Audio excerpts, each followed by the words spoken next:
네, 저는 혈액종양내과 의사라고 네. 있고요. 의사의 입장에서 이 법에 대해서 좀 말씀을 드리도록 하겠습니다.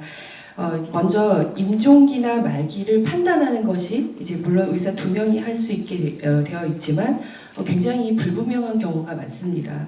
저는 말기 암 환자들은 그래도 명확하지만 다른 질환에서는 불명확한 부분들이 많은데 이런 저희가 벌칙종암으로서 임종기나 이런 대상이 네. 아닌 경우에 3년. 네, 3년 이하 3천만 원 이하라는 아주 커다란 그런 네. 벌칙조항이 있어서 의사들이 이러한 대상자를 판단하기 어려운 경우가 많기 때문에 오히려 이 벌칙조항 때문에 CPCR을 더 조장하는 쪽으로 가지 않을까 하는 우려가 있고요.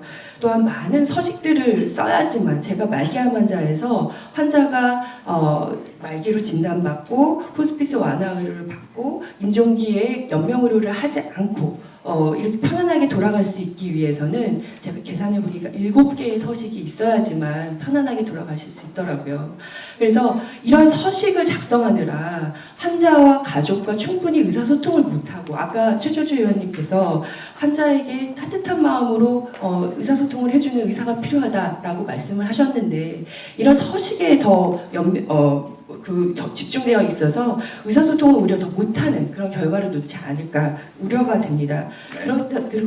그래서 의사들이 이러한 부분들을 의사소통을 하는데 이런 말기 진단을 내리고 연명으로 중단을 하는데 의사들의 역할이 굉장히 중요한데 의사들이 이런 것을 충분히 할 수 있도록 의료 현장을 만들어 주신 다음에 이 법이 적용되어야 되지 않을까라고 생각을 하고요. 두 번째는 그럼 환자나 가족도 지금 전혀 준비가 되어 있지 않은 상황입니다. 저도 이제 말기 암 환자들을 많이 보게 되는데 이제 우리나라는 굉장히 가족 중심적인 그런 문화를 갖고 있어서 최근에도 가족들이 환자가 말기라는 상황을 다 알고 있는데도 불구하고 제가 환자분에게 직접 말기라는 사실을 말씀드리고 호스피스 완화를 설명드렸을 때 가족들이 어떻게 이것을 환자한테 얘기를 직접 할 수가 있느냐. 우리 아버지에게 어떻게 죽는다는 얘기를 할 수 있느냐라고 이제 굉장히 이제 문제가 생겼던 적이 있습니다. 그래서 이런 가족이 반대하면서 의사소통에 문제를 줄 때 그리고 이제 우리가 말기라는 사실을 환자에게 얘기를 했지만 환자가 받아들이지 못하는 그런 경우들도 많습니다. 이런 부분들에 대해서 단순히 의사가 굉장히 의사소통에 진통을 겪게 되는 경우들이 있을 텐데 이 부분을 굉장히 바쁜 현장에서 의사들의 책임으로만 다 돌리기에는 어렵고 이런 것을 도움을 줄 수 있는 어떤 제도적 보완 또는 어떤 팀들이 필요하다고 생각이 듭니다. 그래서 이 법을 시행하시기 전에 의료 현장에서 이런 문제들이 충분히 해소돼서 안전하게 이 법이 원래 의도한 대로 시행될 수 있도록 충분히 검증을 거치시고 시뮬레이션을 거치신 이후에 시행하시는 것이 이 법의 원리 취지를 살릴 수 있지 않을까 하는 생각이 듭니다. 그 말기와 임종기가 불명확한 문제가 있다 이런 부분에 대해서는 그 입법 취지가 이런 부분은 의료적인 전문성을 통해서 해결하도록 입법 취지를 둔 것이라 생각을 합니다. 다만 여기서 저희가 필요한 경우 가이드라인이나 이런 것들이 필요할 수 있다는 그 의견이 있어서 저희가 그 가이드라인을 일단은 준비를 하고 있고 여기에 대해서는 그 현장에서 그런 것들을 참고하실 수 있는 가이드라인을 배포해드릴 예정이라는 말씀을 드리겠고요. 서식이 많다라든지 아까 뭐 좀 더 환자 가족이나 이게 전문적인 지원이 필요하다는 부분은 아까 토론에서 말씀드린 부분으로 가름하도록 하고 있습니다. 제 환자는 제 경험적으로는 한 99%는 그러니까 연명치료를 하지 않아요. 저희 병원에 오시는 분들은. 근데 저희 요양병원은 1,500개가 있고 우리 요양시설이 한 16만 명 있습니다. 요양병원 16만 명, 합쳐서 40만 명이 아마 그런 가정을 갖고 있고 복지부에서 척탁의사 우리 그 지침에도 보면은 입소하셨을 때 그걸 해서 물어봅니다. CPR 하실 거냐, 심폐연술 하실 거냐 체크까지 하게 돼 있어서 심지어는 많은 요양시설에서도 임종실 마련해 놓고 있습니다. 그런 모든 상황의 현장에 있는 분들이 어찌 보면 가장 현장의 현장이라고 할 수 있습니다. 많이 혼란스러워하실 것 같고 저조차도 지금 혼란스러웠기 때문에 그렇습니다. 질문은 무엇이냐면 그리고 제가 이미 지금 나는 그렇게 하지 마십시오. 질문을 해주세요. 네, 알겠습니다. 그런 경우에 내년 2월 이후에 저는 이 사전 연명 이론서를 작성 안 하면 전 처벌을 받게 되는 것인지 그게 가장 중요한 질문이고 한 가지 1분의 사례를 하나 말씀드리면 그 저소득층 그 좀 힘드신 분들이 좀 가장 문제이십니다. 그분들이 오셨을 때 아까 이런 법안에 따르면 저희 자체적으로 요양병원 안에서 이런 뭐 IRB 우리 1,2위원회도 만들기도 힘들고 그리고 상담실과 사무실 운영하고 직원 3명을 포함하는 그 등록기관의 자격이 없습니다. 그래서 우리는 돈이 없다 이런 분들이 나는 뭐 연명 원하지 않는다 이런 분들이 있을 때 두 가지 고민이 생기는 것이 그분의 연명 치료를 유지하려면 연명치료를 포기하려면 그런 등록기관에 의뢰를 해야 됩니다. 의뢰를 해야 되려면 그쪽에서는 검사를 해야 되고 뭐 암이 나오거나 하면서 그런 요청을 드리면 분명히 못하신다고 할 거면 돈이 없기 때문에 그렇다고 우리 병원에서 유지를 하려면 유지를 해야 되기 때문에 돌아가시게 할 수 없고 그거대로 돈이 들 것입니다. 마치 이런 생각이 듭니다. 그럼 돈이 없으면 만들어 죽지도 못하는가 그런 현상을 아마 많이 듣게 될 것이고 다행히 아까 황희수 과장님께서 좀 희망적인 말씀해 주셔가지고 그에 대한 답변을 다시 한번 듣고 싶어서 드렸습니다. 저희가 그 기존 서식을 작성한 분이 독거노인인 경우, 환자 가족이 없는 독거노인인 경우가 많습니다. 한 10% 정도 됩니다. 저희가 상담자 중에. 그럼 그 10%가 환자 가족이 없어서 저희가 대리인란에 성당이나 종교단체 친구 또는 친척 이렇게 이제 대리인을 세우게 하고 있고 그 다음에 확인증이라는 조그만 보관증을 저희가 보내서 그걸 지갑에다가 내가 누구한테 보관하고 했다 이렇게 이제 써서 보관하고 다니도록 하고 있습니다. 근데 이제 만약 본인이 사고가 이제 발생을 해서 그런 상황에 놓여 있을 때 그 서식은 법정 다툼이 생겼을 때 효력이 있는지 없는지를 알고 싶습니다. 환자 가족이 없는 경우 독거노인을 말씀하셨는데 이제 법을 검토해 보면 사실 환자분이 이제 의사 능력이 없는 의식이 없는 이런 경우에는 환자 가족의 동의를 반드시 받도록 돼 있기 때문에 사실 그렇게 본인 의사를 확인하기도 어렵고 의식이 없고 이런 경우에는 사실 연명의료 여부를 결정하기는 어려울 것 같고 그 전에 사실 환자가 또 가족이 없는 경우에는 본인 의사를 확인할 수 있을 때 사전 연명 의약서를 작성하도록 하든지 아니면 연명 의료 계획서를 받도록 하시든지 네, 이제 답변을 듣고 하시죠. 네. 네, 그렇게 하시는 수밖에 없을 것 같습니다. 현행 네. 법상으로. 법이 미비한 점이 그리고 있어서 뭐한 가지만 추가로 네. 말씀드리면 그 의료인 분들이 사실은 이걸로 인해서 형사처벌에 굉장히 좀 예민하시고 그와 관련해서 저한테도 뭐 질문을 하셨는데 그 제가 봤을 때는 결국 연명의료 중단 결정 대상이 아닌 사람에게 이행을 했다. 이거는 결국 고의범인 경우에만 해당하거든요. 과실범인 경우에는 현행법상 법률에 특별히 규정이 있는 경우면 처벌이 대상이 되기 때문에 고의범인 경우에만 해당하고 그럼 이런 경우에 고의범이 어느 경우에 성립을 하느냐? 제가 봤을 때는 그 이제 정의에서 이제 진단 절차가 있습니다. 그런 진단 절차와 전문의 1인이 확인 이런 절차를 거치지 않은 환자인 것을 알매도 불구하고 연명의료 중단 이런 절차에 나갔을 때 형사처벌이 대상이 될 수 있지 않을까 그렇게 생각합니다. 당연히 형사처벌은 그 케이스 바이 케이스이기 때문에 여기서 확답을 드릴 수는 없지만 대부분은 아닐 거란 말씀을 드리겠고 이건 방금 이준석 변호사님께서 설명을 드리셨기 때문에 그렇게 이해하시면 될 것 같고 다만 이 법에 따른 보호를 받고 싶으시면은 연명의료 계획서나 사전 연명의료 계획서를 활용하시면은 법에 따른 보호를 받으실 수가 있다 이 말씀을 드리겠습니다. 지금 12병상에서 29병상 전담 사회복지사 1인으로 바뀌었습니다. 저희는 전담에 대해서는 환영하고 있습니다.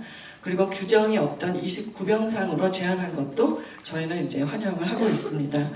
근데 이제 문제는 29병상이 지금 사회복지사 전담 1인으로 돼 있는데 뭐 여러 가지 그동안에 이제 생각을 많이 하셨고 고민하셨을 거라고 생각하는데 실제적으로요. 저희 업무가 초회 상담이 1시간, 그 다음에 이후 상담 1시간, 임종 상담이 30분 하게 돼 있습니다. 그러면 실제적으로 이걸 계산을 해보면요. 일주일간 저희가 근무 시간이 법정 근로 시간이 40시간. 인원을 늘려달라. 네. 네. 서류로 제출해 주시면 네, 감안하겠습니다. 네, 감사합니다. 네. 두 번째는요? 네, 두 번째는 연명법에 관한 건데요. 저희는 모르실 것 같아서 말씀드리는데 사회복지사가 의료법 시행규칙 제38조에 상담 및 지도 업무를 담당하도록 규정이 되어 있습니다. 그래서 이미 정신의학과, 재활의학과, 장기이식센터 그리고 호스피스 연명법에서도 지금 활동을 하고 있습니다. 그런데 연명법의 시행령을 보면은 사회복지사에 대한 언급이 전혀 없습니다. 그래서 그 언급을 꼭 넣어달라고 말씀을 드리고요. 실제로 제가 29년 차로 이사 일을 하고 있는데 보라매 사건 이후에 저희 ICU 중환자실에서 특히 이제 호흡기 내과 선생님들이 저희한테 컨설트를 많이 의뢰를 하고 있습니다. 환자분들, 의사분들하고 가족들하고 이제 갈등이 있는 거죠. 그래서 그것을 중재해달라고 저희가 컨설트를 지금 받고 있습니다. 그래서 이런 경험들이 있기 때문에 그 연명법 관련해 가지고 꼭 저희가 언급되길 바라고요. 네. 네네. 시간이 많이 지났습니까? 그래서 어쨌든 저희가 지금 활동하고 있는 내용들이 반영이 되기를 바랍니다. 우리 사회복지사 인력 강화가 필요하다고 말씀 주셨는데 다시 한번 말씀드리지만 저희들이 이 시행령 신규칙 하위법령에서 정한 인력 기준은 그야말로 우리 법정 최소 기준입니다. 이 기준을 맞추지 않으면 호스피스 전문기관 자체를 아예 운영을 못하는 최소 기준으로 보셔야 되는 거고요. 말씀하신 대로 정말로 가지고 좋은 최고 품질의 이 호스피스 서비스를 제공하기 위해서 보다 많은 전문 인력이 당연히 필요한 것인데 그 부분에 대해서는 저희들이 우리 보건복지부 내 협의를 통해서 우리 법정 최소 인원은 이렇게 해서 가도록 하고 두 번째는 우리 바람직한 이런 인원에 대해서는 결국 수가나 이런 다른 인센티브 제도로 조금 더 이렇게 가야 되지 않을까 이런 생각을 하고 있고요. 다음 어떻든 간에 지금 입법예고 기간이니까 지금 사회복지사 인력 문제 그리고 간호사 인력 문제 말씀 주신 부분들은 다시 한번 우리 들여다보고 우리 관련 전문가 선생님들하고도 같이 논의해 나가도록 하겠습니다. 그 의료기관 윤리위원회라든지 사전연명 그리고 이양서 이런 것과 관련돼서 작성 등록기관 관련돼서 그 사회복지사를 반영을 해주셨으면 좋겠다는 말씀에 대해서는 저희가 많은 논의를 했었는데 일단은 소정의 교육을 이수한 사람으로 현재는 해서 조금 더 범위를 넓게 잡았습니다. 이렇게 하는 것은 그동안에 활동하셨던 많은 단체들이 교육을 받은 많은 인력들을 가지고 있고 그리고 교육을 또 교육 프로그램이라는 것들을 가지고 있다는 것을 고려할 때 지나치게 특정 직역으로 한정하는 것은 또 문제가 발생할 수 있다는 의견을 수렴한 것이고요. 향후에 어떤 직역을 반영할 필요성이 있는지 이런 부분에 대해서는 계속 의견 수렴을 해나가도록 하겠습니다. 그 사전 연명의료의학서 등록기관에서 등록 업무를 담당하는 인력이 그 일정 교육을 이수해야 되게 되어 있습니다. 그런데 2018년 2월 4일 이후 1년 동안은 어떤 기준으로 이 상담 업무를 진행을 해야 되는지 이제 궁금하고요. 두 번째는 사전 연명의료의학서 작성을 전자문서로도 작성할 수 있도록 되어 있습니다. 그럼 등록기관에 소속된 상담자가 등록기관 이외의 장소에서 서식 상담을 하도록 하는 것이 가능한지 아니면 방문을 하여 직접 전자문서에 사인을 하도록 되어 있는지 궁금합니다. 왜냐하면 사전 의료의학서 작성을 하고자 하는 분들이 대다수 고령자이십니다. 그래서 그 고령자의 특성을 고려해 주시기를 부탁드리고요. 그 다음에 또 하나는 상담자의 역할이 등록 기준으로 편성할 경우에 등록을 위한 사전 상담 업무가 여기에 좀 배제되어 있다고 저희는 느꼈습니다. 그래서 신청자가 방문해서 1회 상담으로 등록을 하는 것이 아니라 충분히 자기의 의견을 결정할 수 있는 그런 시간적 여유가 필요하므로 한 2회 정도 이상의 방문이 필요하다는 것을 말씀드리고 싶습니다. 이상입니다. 그리고 수가에 반영하고 네, 네, 감사합니다. 감사합니다. 네. 사전연명 의료의학서 등록기관에서 활동하신 상담가분들의 1년간 교육 유예가 어떻게 되는 것이냐라는 말씀에 대해서는 당연히 그 기존에 활동하시던 분들이라든지 이런 분들이 상담가로서 1년간은 활동하실 수 있는 그 시간적 여유를 드리는 것이고 그 이후에는 반드시 법에서 정한 장관이 지정한 교육을 이수한 분들이 활동하실 수 있도록 그래서 법 시행 초기에 좀 더 활성화될 수 있는 그런 여유를 좀 만들어드리기 위해서 드린 조항이라는 것을 드리고 현장 방문을 해서 작성하시는 거에 대해서는 현재 저희가 전자문서와 전자화문서라는 것이 가능하도록 했습니다. 전자문서는 이 태블릿 PC나 이런 곳에 직접 서명을 하실 수 있는 그런 문서를 말씀을 드리는 것이고 전자문서는 종이로 작성한 다음에 스캔을 해가지고 보관하는 것을 말씀드리는 겁니다. 그래서 현장에 나가서 할 때는 현장에 나가서 교육하시고 상담하시고 거기 같이 서명을 작성하시면 그것을 가지고 오셔서 전자문서로 해서 등록을 하실 수 있다는 그런 말씀을 드리겠습니다. 2회 이상 방문해서 상담을 받아야 된다 이런 것들에 대해서는 법적으로 의무화하는 것은 좀 더 의견 수정이 필요할 것이라 판단이 됩니다. 네, 저는 세월웅 가정의원에서 호스피스 담당 의사를 하고 15년 일한 의사입니다. 오늘 그 새로운 개정된 호스피스 전문기관의 인력 기준 중에서 의사에 관한 것이 말이 없었는데요. 제가 보기에는 여기 당직 의사가 새롭게 의무화됐잖아요. 그런데 이 정말 우리 강민규 과장님께서 대답을 해주시면 좋겠는데요. 이런 당직 의사를 의무화한 이유가 취지가 무엇인지, 두 번째는 당직 의사의 자격, 그래서 일반이나 수련회도 가능한 것인지, 교육은 어떻게 되는 것인지, 역할은 어떻게 되는 것인지, 그 다음에 세 번째는 의원급에서 완화의료 전문기관 12개가 있는데 당직 의사를 구한다는 것이 지금 매우 어려운 형편입니다.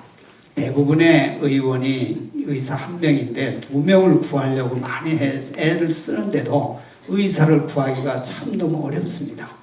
그런데 당직 의사를 의무화해서 한다고 하면 그것도 또한 큰 부담이 되고 할 수 없는 일이 지금 8월까지 일어날 걸로 예상이 됩니다. 제가 15년간 의원급에서 호스피스를 해온 결과 10명 전후로 이렇게 입원 환자가 있을 때 밤에 문제 있으면 콜 받고 나가거나 간호사에게 지시를 하거나 환자를 충분히 알고 있으니까요. 그렇게 해서도 충분히 다 관리가 됐습니다. 네, 그런데 알겠습니다. 의원급에서 당직 이렇게 의사에 관한 당직 의사에 네. 의무를 한다고 하면 이것이 큰 문제가 될 텐데 이 문제에 대해서 자세히 대답을 해주시면 네. 좋겠습니다. 두 번째 우리 의원급에서 운영하시는 선생님 말씀 주셨는데요.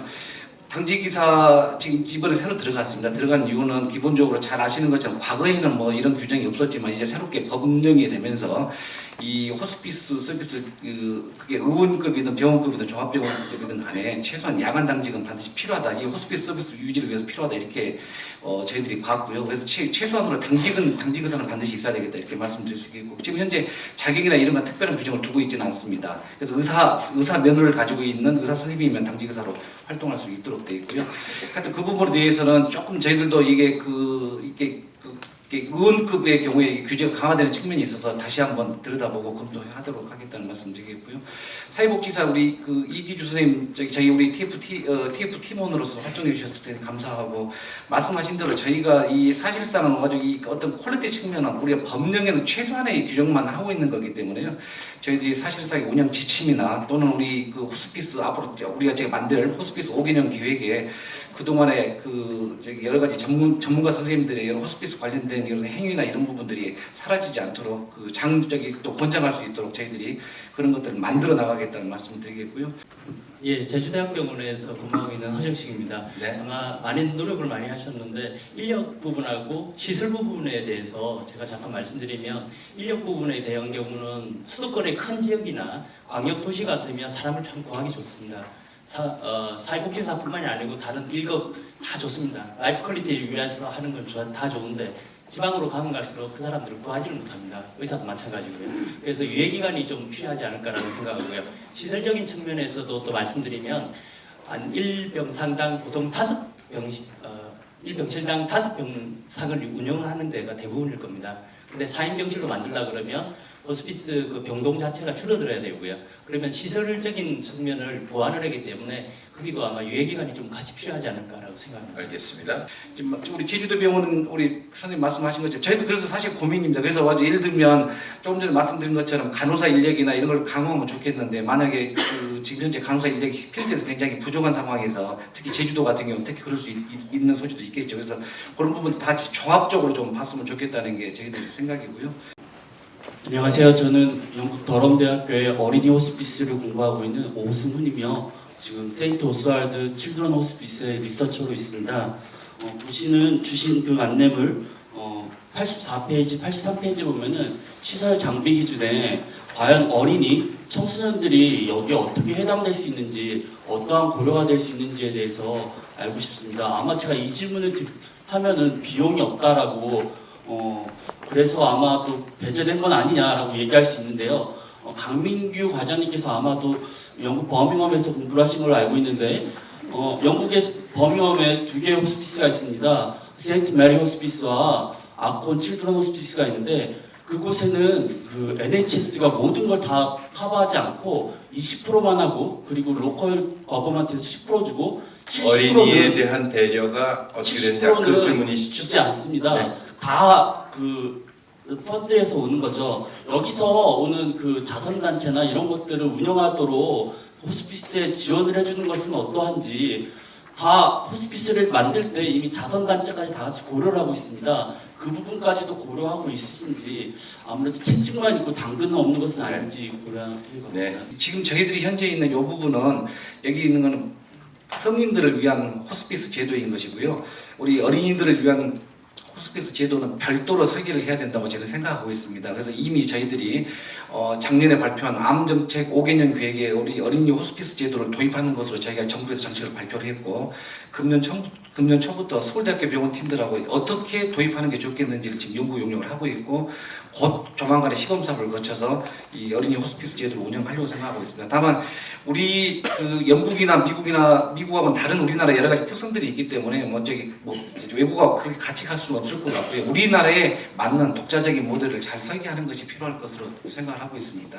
예, 저도 두 가지를 말씀드리겠습니다. 먼저 간단히 말씀드릴 거는 저는 각당 복지재단 삶과 죽음을 생각하는 회장 윤득형 목사입니다. 네. 먼저 사전의료 의향서에 관해서 저희가 지금 사업을 하고 있는데 그 중에서 저희가 가장 많이 받는 것은 전화 상담입니다. 근데 거기 기준에 보면 사전설명의료 의향서에 있어서 사무실에 대한 규정이라든가 상담실 규정이 있습니다. 근데 마치 보면은 누구나 다 내방하여서 그 의향서를 작성하는 것처럼 그렇게 돼 있는데 사실은 전화 상담이나 저희의 상담 교육을 받은 웰라인 강사들이 현장에서 강의를 하고서 그 자리에서 작성을 하기도 합니다.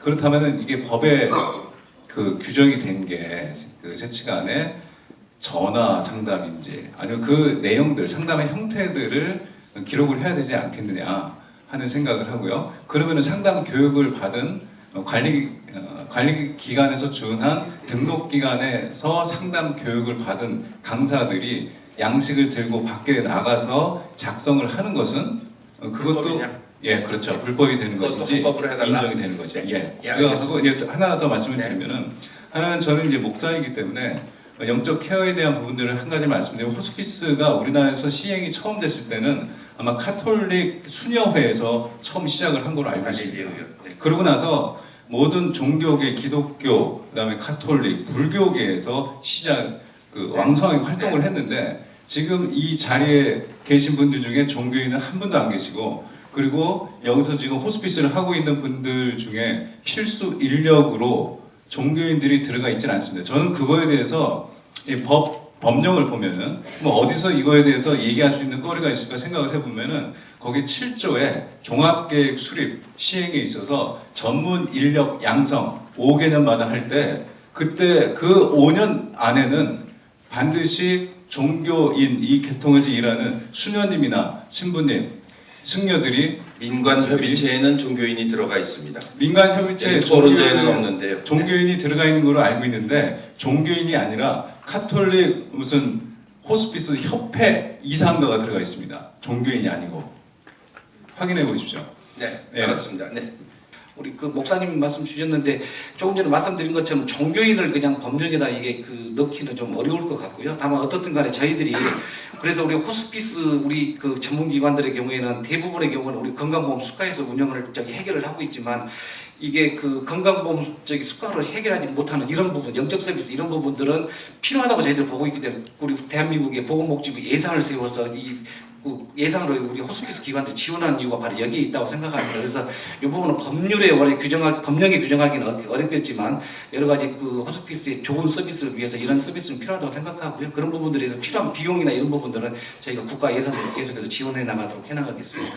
악당 회장님께서 말씀해 주신 것도 이제 현장에서 작성하시는 것들에 대해서 말씀하셨는데 아무튼 현장에서 나가서 하는 경우에 방금 말씀드린 것과 같은 맥락으로 전자화문서를 이용하시게 된다는 말씀드리고 그리고 확인은 전화 상담을 하셨더라도 반드시 함께 그 서식에 서명을 하시도록 되어 있기 때문에 전화 상담을 통해서 이 내용을 들으셨다 하더라도 작성하실 때는 그래도 그 사실 함께 만나서 서명을 받으시도록 하는 게 이 법의 취지고, 그것이 또한 사전연명 의료의향서라는 굉장히 중요한 서식을 만드시는데 하나의 이 입법 취지를 반영할 수 있는 그러한 최소한의 절차가 되지 않을까 생각이 됩니다.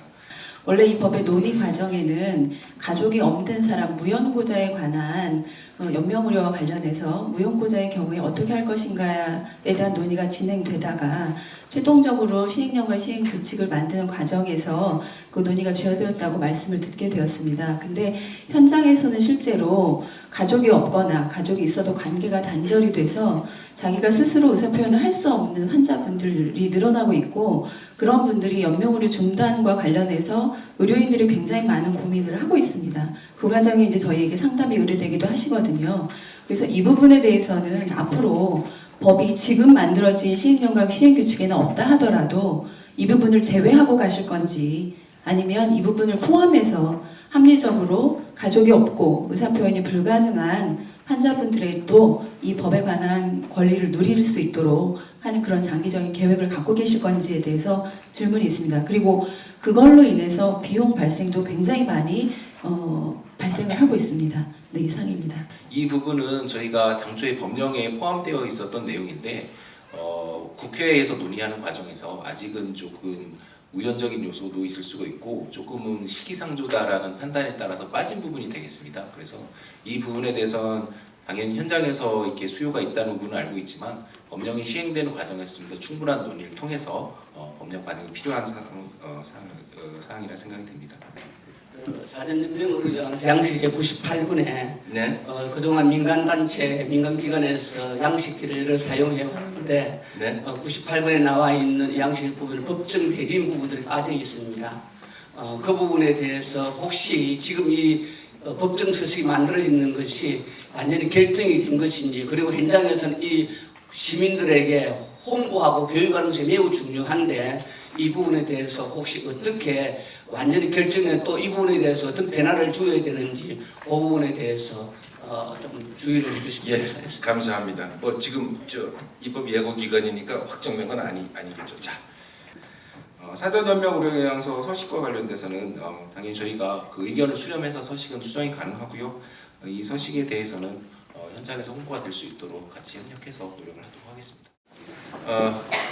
이건 비밀인데요. 사실은 저는 이런 관련된 것들을 법으로 만들기를 반대했던 사람입니다. 왜냐하면 워낙 대상이 다양하고 또 관련자들이 많아서 법일에는 아주 딱딱한 기준을 설정하면 적용하기가 굉장히 어려울 수도 있다는 생각을 가졌습니다. 그런데 굉장히 많은 분들이 이 법을 제정하기를 원해서 법이 됐습니다. 잠깐 말씀드리면은 예컨대 몇 병상당 몇 명이 필요하다라는 기준을 올려달라고 하시는 분이 있습니다. 근데 그렇게 하면 한쪽에서는 그 사람 구하기 어렵다고 반대를 합니다. 당직 의사의 자격 기준을 설명하면요, 가만 놔두면 괜찮은데 설정해 놓으면 전문의가 돼야 된다, 뭐 몇 시간 근무해야 된다, 더 복잡해질 수가 있습니다. 그래서 아마도 제가 생각하기에 굉장히 많은 분들이 이제 좀 딱딱한 법으로 어떤 기준이 나오니까 굉장히 싫어하는 경향이 많습니다. 잘 하시고 있던 분들은 뭐냐, 내가 의무 기록에다 작성하면 되지 왜 서식에다 작성하라고 그러느냐, 귀찮다. 그런데요, 어떤 의료기관에 가서 의무 기록을 보면요, 이게 의무 기록인지 보험 청구서인지 모를 정도의 의무 기록도 있습니다. 그런 걸 다 기준을 맞추다 보면 잘 하시는 분들은 정말 짜증나는 일이 되고요, 잘 엉터리로 하고 있던 분들은 큰일 났다고 생각을 합니다. 이게 법으로 만든 기준이 그렇다는 겁니다. 저는 그래서 두 분 선배님들이 말씀하신 것이 이 공청회의 기준이라고 생각하는데요, 저는 교육이 필요하다고 생각합니다. 특히 의료인들의 교육이 필요해요.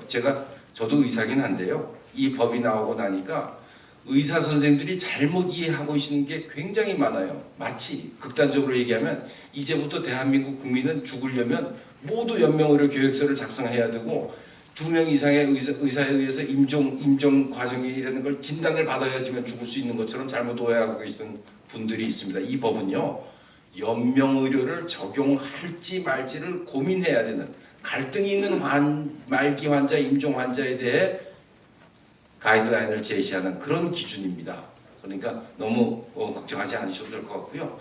그리고 석희태 교수님이 말씀하신 것처럼 선생님이 알아서 잘 해주세요. 그거 굉장히 중요합니다. 사실 의사 선생님들이 굉장히 중요한 판단을 해야 되는데 그거를 아무 걱정도 안 하고 고민도 안 하고 환자에 대한 배려도 없는 의사한테 선생님이 알아서 해주세요라고 하시겠습니까? 아니지 않습니까? 첫 번째 기준은 의사 선생님들이 담당 환자에 대해서 충분히 고려하고 걱정하고 고민한 뒤에 그분 판단 매우 중요하다고 생각을 합니다. 그래서 굉장히 많은 분들이 의견을 앞으로 내주실 수 있고 또 이게 확정된 게 아닌 입법 예고 단계이기 때문에 여러 루트를 통해서 의견을 제시해 주시면 아마 우리 권 국장이나 두 분 과장님들이 충분히 감안하셔서 그 법이 시행되기 전에 시행령 시행 규칙이 확정되지 않을까 그렇게 기대합니다.